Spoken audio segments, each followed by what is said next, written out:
इथं आपल्याला शिकायचं आता रिमोटू. तर रिमोटू वर्ग 5वी 6वी 7वी 8वी 9वी 10वी आणि 11वी 12वीला पुढे आहे की नाही, जे स्पर्धा परीक्षा आहेत त्यांनाही विचारलं जाऊ शकते. आता रिमोटू म्हणजे काय हो? रिमो म्हणजे काढून टाकणे, टू म्हणजे काय, सुद्धा, किंवा टू काढून काय वापरायचंय, सो. त्यानंतर टू काढून दॅट वापरायचं आहे. इथं वाक्यामध्ये जर क्रियापद एम, इज, आर असेल तर कॅन नॉट वापरायचं. का वापरायचं? कॅन नॉट वापरायचं आहे. काय गरजेचं आहे? वाज, वेर, त्याच्यानंतर हॅड हे असेल तर कुड नॉट वापरायचं. काय वापरायचं? कुड नॉट. तर बघा, एक नियम झाला, हे दुसरा नियम, तिसरा नियम आणि हे चौथा नियम. त्याच्यानंतर वाक्यामध्ये कर्ता असतो. कर्ता फार इम्पॉर्टंट आहे.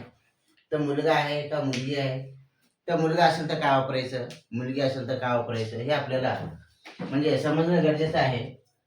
तर बघा, राम आहे म्हणून इथं काय वापरायचं, करता ही वापरायचं. काय वापरायचं? ही. आता इथं जर नीता राहिली समजा वापरायचं, तर हे त्याचे नियम आहेत. हे नियम जर तुम्ही पाठ केलात तर तुमचं क्वेश्चन म्हणजे रिमोटू एकदम चांगल्या पद्धतीने म्हणजे आपल्याला करता येईल. आता बघा, ह्याचे एक्झाम्पल आहेत. असं एक्झाम्पल आहे. तर सर याला सोडायचं कसं? तर बघा, आपल्याला या ठिकाणी नियम आपल्या डोळ्यासमोर आहेत, बोर्डावर लिहिलेले आहेत. या नियमानुसार आपल्याला करायचं आहे. तर काय करायचं मग? बघा, हिला ही लिहायचं. टू काढून काय वापरायचं? बघा, इथं टू आहे, टू काढून काय वापरायचं? मग सो वापरायचं. इथं सो लिहिलं. अरे लक्षात. त्यानंतर फॅटला फॅट. त्यानंतर हे टू आहे बघा, टू बघला इकडे मला काढतात की नाही म्हणून. तर बघा, हे टू आहे, टू काढून काय वापरायचं? मग दॅट वापरायचं. आता बघा बाळांनो, इथं आपल्याला कर्ता लक्षात ठेवायचं आहे, मुलगा आहे की मुलगी आहे. तर वाक्यामध्ये कोण आहे? मग कर्ता मुलगा आहे म्हणून इथं ही वापरायचं. काय वापरायचं? ही. त्याच्यानंतर इथं इज आहे करता, तर इज असेल तर काय वापरायचं? मग इथं एम, इज, आर यापैकी एक म्हणजे वर्ड्स दिलेला आहे, त्याला कॅन नॉट आहे. काय? Can not. त्याच्यानंतर वाक्यामध्ये शेवटचा शब्द जे आहे वागला, वाच लिहायचं. आलं का लक्षात? तुमचे दुसरं वाक्य कशा पद्धतीने सोडायचे बघा. तर या ठिकाणी बघा, सीला सी लिहायचं, इजला इज, टू काढून काय वापरायचं? मग सो वापरायचं. काय वापरायचं? सो. त्याच्यानंतर प्राऊडला प्राऊड. त्यानंतर काय वापरायचं? मग टू काढून दॅट वापरायचं. आता हे मुलगा आहे की मुलगी आहे कशावरून समजते हो? वाक्यावरून. आपल्याला इथं सी दिलेलं आहे म्हणून इथं सी वापरायचं. आलं का लक्षात? त्यानंतर इथं इज आहे, मग एम, इज, आर काय घ्यायचं? मग कॅन नॉट घ्यायचं. आलं का लक्षात? त्याच्यानंतर आपल्याला पुढचे जे शब्द आहे बेल, म्हणजे कसं आलं उत्तर याचं? She is so proud that she can not bell. अशा पद्धतीने हे दुसरे वाक्य तुमच्या समोर मी सोडलेलं आहे. तर विद्यार्थी मित्रांनो, जर तुम्हाला अशाच पद्धतीने व्हिडिओ पाहिजे असेल तर व्हिडिओला लाईक करा, सबस्क्राईब करा आणि शेअर करा. आता कसं आहे हो? He was too fat to run fast. तर या वाक्याला कशा पद्धतीने आपल्याला सोडून घ्यायचं आहे बघा. जर परीक्षेमध्ये आलं असेल तरी त्याला कशा पद्धतीने सोडायचं आहे हे फक्त एका मार्काला किंवा 2 मार्काला विचारू शकतो. त्यासाठी नक्की लक्षात ठेवणं गरजेचं आहे. ही वाज, हे वाज. आता या ठिकाणी बघा, हे टू ला काय करायचं? मग टू काढून सो वापरायचं. त्याच्यानंतर फॅटला फॅट. हे टू आपल्याला बघत आहे म्हणजे मुला काढून काय वापरतात, तर त्याला काढून काय वापरायचं? मग दॅट वापरायचं. आता हे मुलगा आहे की मुलगी आहे? होय, हा मुलगी म्हणजे इथं मुलगा आहे म्हणून इथं ही लिहायचं. काय प्रॉब्लेम आहे का? नाही. तर इथं वाज आहे. काय? वाज. म्हणजे वाज, वेअर, हॅड यापैकी क्रियापद राहिलं तर त्या ठिकाणी काय वापरायचं? कुड नॉट वापरायचं. कुड नॉट. त्याच्यानंतर जे राहिलेलं वाक्य आहे ते लिहून टाकायचं, रन फास्ट. म्हणजे तुमचं उत्तर आलेलं आहे he was so fat that he could not run fast, अशा पद्धतीने आलेलं आहे. She was too tired to wait, अशा पद्धतीने आपल्या समोर दिलेलं हे सेंटेन्स आहे. त्याचा आन्सर कशा पद्धतीने सोडायचं बघा. सी वाज, आता टू काढून काय वापरायचं मग, सो वापरायचं. त्याच्यानंतर टायर्डला टायर्ड, त्याच्यानंतर टू काढून दॅट वापरायचं. त्यानंतर करता काय हो, इथं सी आहे म्हणून सी वापरायचं. आलं लक्षात. वाज आहे, वाज वेअर हॅड असेल तर काय वापरायचं मग, कुड नॉट वापरायचं. काय वापरायचं, कुड नॉट वापरायचं. त्याच्यानंतर काय वापरायचं मग, राहिलेलं वाक्य वेट. मग तुमच्या प्रश्नाचं उत्तर कसं आलेलं आहे, she was so tired that she could not wait, अशा पद्धतीने आपलं आन्सर आलेलं.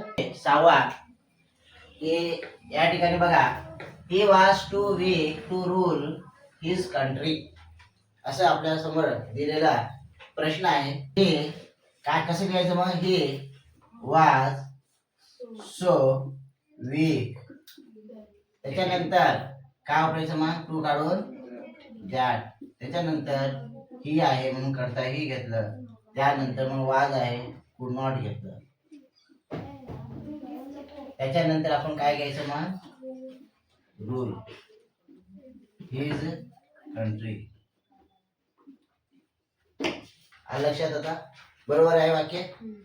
आता 7वा प्रश्न आपल्या डोळ्यासमोर आहे, तुम्ही तर बघू शकता, पाहू शकता.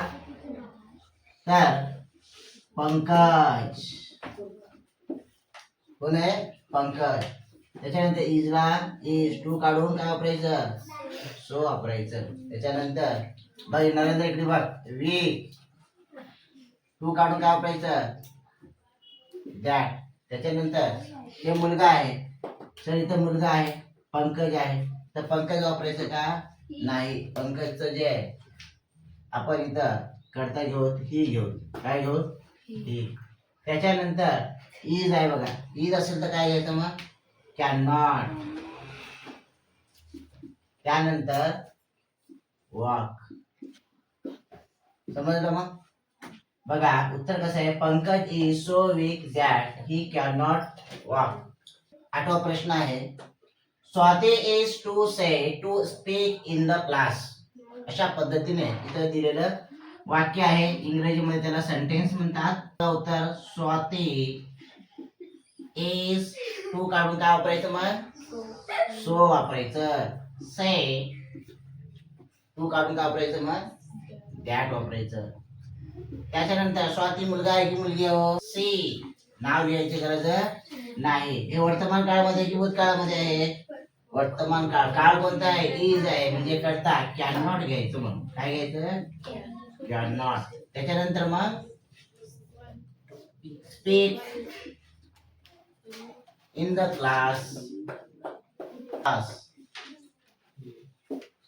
आलं लक्षात. उत्तर कसं आहे बघा, Swati is so say that she can not speak in the class, अशा पद्धतीने उत्तर. काय नवा सेंटेन्स आहे आपल्या डोळ्यासमोर.